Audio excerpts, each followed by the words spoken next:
ตัดประมาณ20 เซนประมาณนั้นได้ไหมนะประมาณ20 เซนนะพี่น้องเนาะบางเชือกก็18บางเชือกก็22 เซนพี่น้องแต่พอดีเนาะพี่น้องเนาะ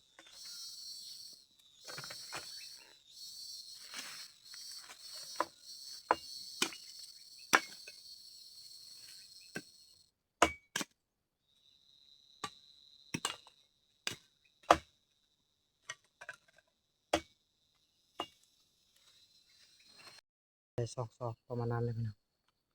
เห็นบอกผมตัดไฟแล้วกินข้าวเช้าก่อนพี่น้องเพราะว่าอยากเข้าแรงเวลาประมาณ8 โมงเลยพี่น้องหลังจากกินข้าวแล้วบอกก่อนตัดตัวนี้อีกหน่อยครั้งเนาะมีอาหารพี่น้องเอ้ยเพราะว่ากินมาใหม่กับแจวพี่น้องเห็นบ่กับแจวเลยพี่น้องกับมะเขือนี่เห็นบ่2-3 หน่วยนี่พี่น้องมีอาหารบางมื้อก็มีอาหารบางมื้อบ่มีพี่น้องกินแบบธรรมชาติพี่น้องเอาFCมากินข้าวนำกันเด้อทุกคนเนาะพี่น้องเนาะมาพี่น้องมา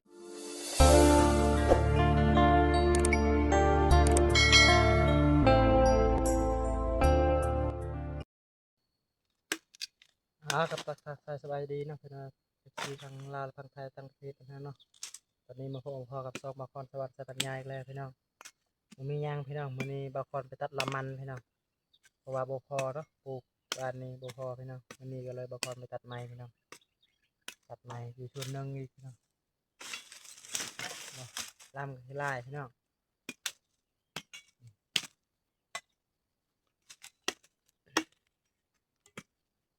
วันนี้บ่พอพี่น้อง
หลังจากปลูกแล้วจักสิฝนตกหรือบ่พี่น้องแดดแห้งอีหลี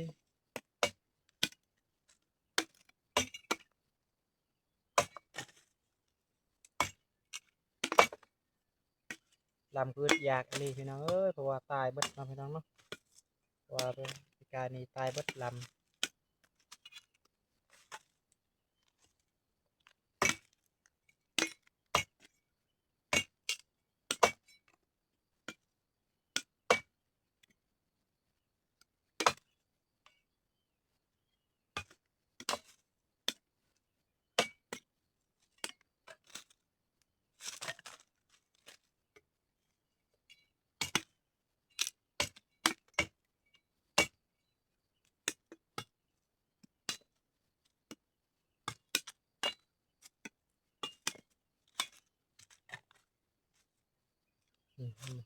อันนี้ชัดเนาะอย่างเนาะ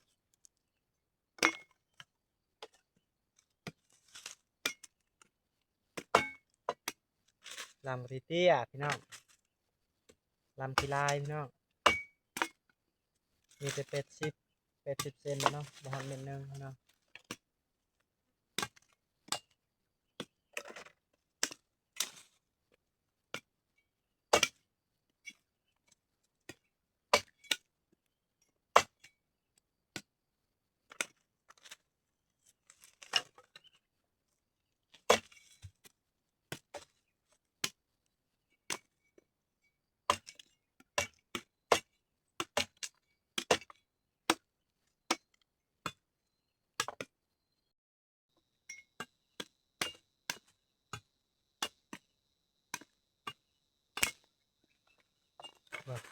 ประมาณ20 เซนประมาณนั้นได้ไหมนะ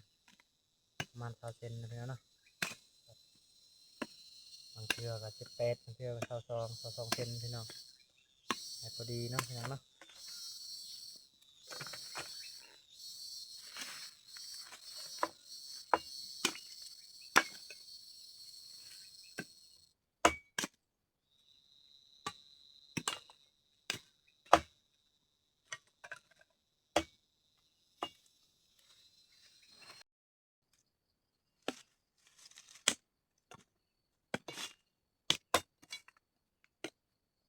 หลังจากบาคอนตัดเบิดตัวนี้แล้วนะมันเนาะกินข้าวก่อนพี่น้องกินข้าวเช้าก่อนพี่น้องเพราะว่าอยากข้าวเลยหมดเวลาเลยพี่น้อง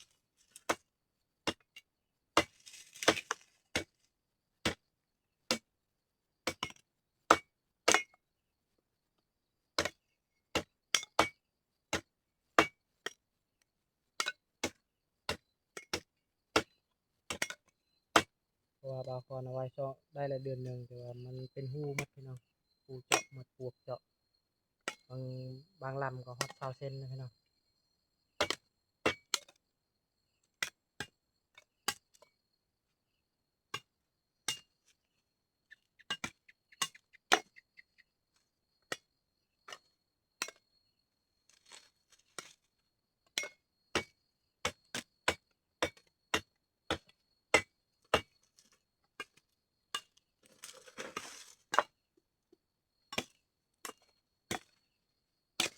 ขนาดกระโปงนะ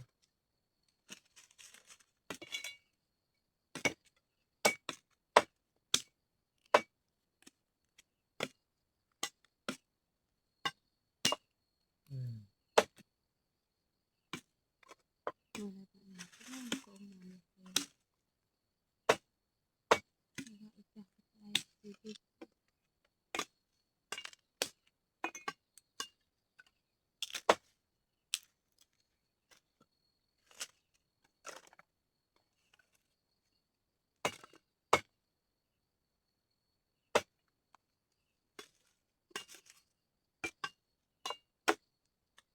ม บาสิก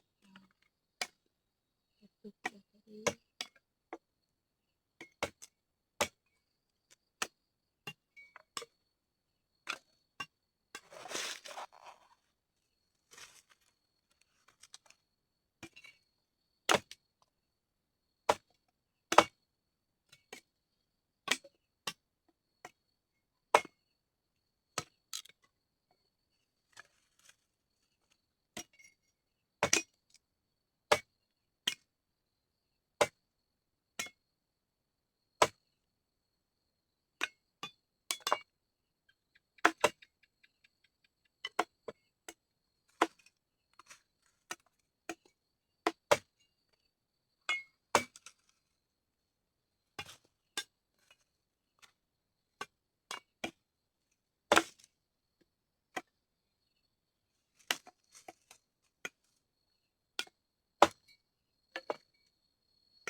ประประเดประกอบไทยสา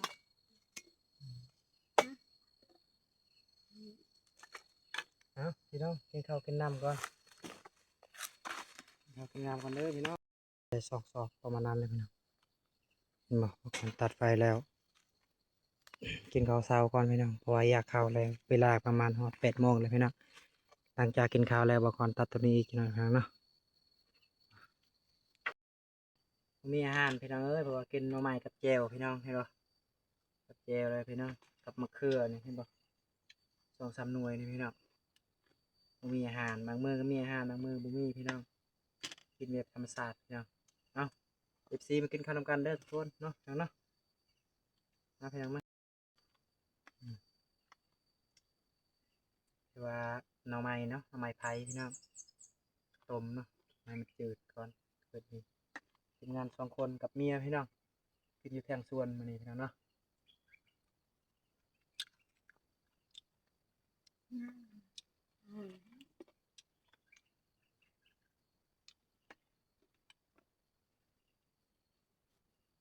มะเขือพี่น้องมีอาหารพี่น้องยาแหละกดตดไปพี่น้อง มือก็มีอาหารมือบ่มี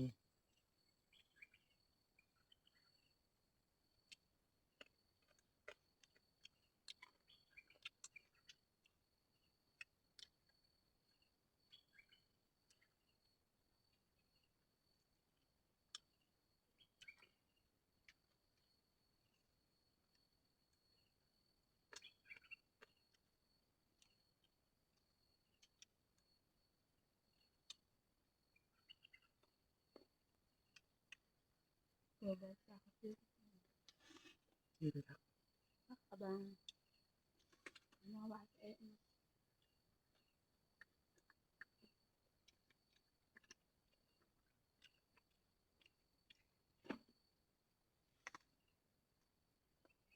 จะขนาดนี้เลย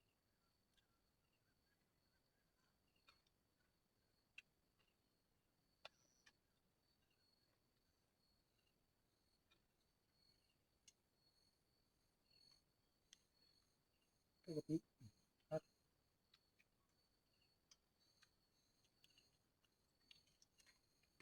ทุกก็ใช่แล้ว ทุกนี้เยอะเลย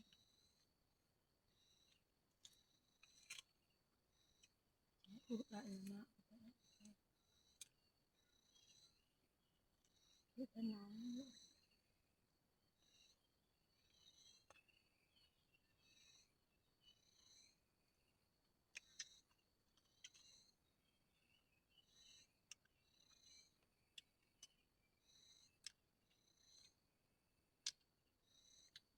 บรรยากาศแดดอีหลีพี่น้อง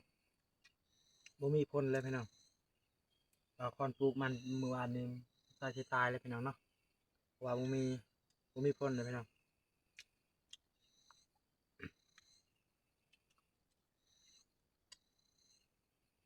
ขายบัดนี้เลยพี่น้องสิไปให้ไซลำตุน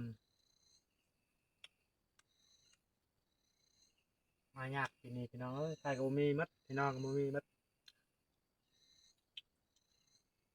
เพราะว่าไผจนบ่มีลำพี่น้อง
นะถือว่าบางคนปิดคลิปสนี้พี่น้องเนาะ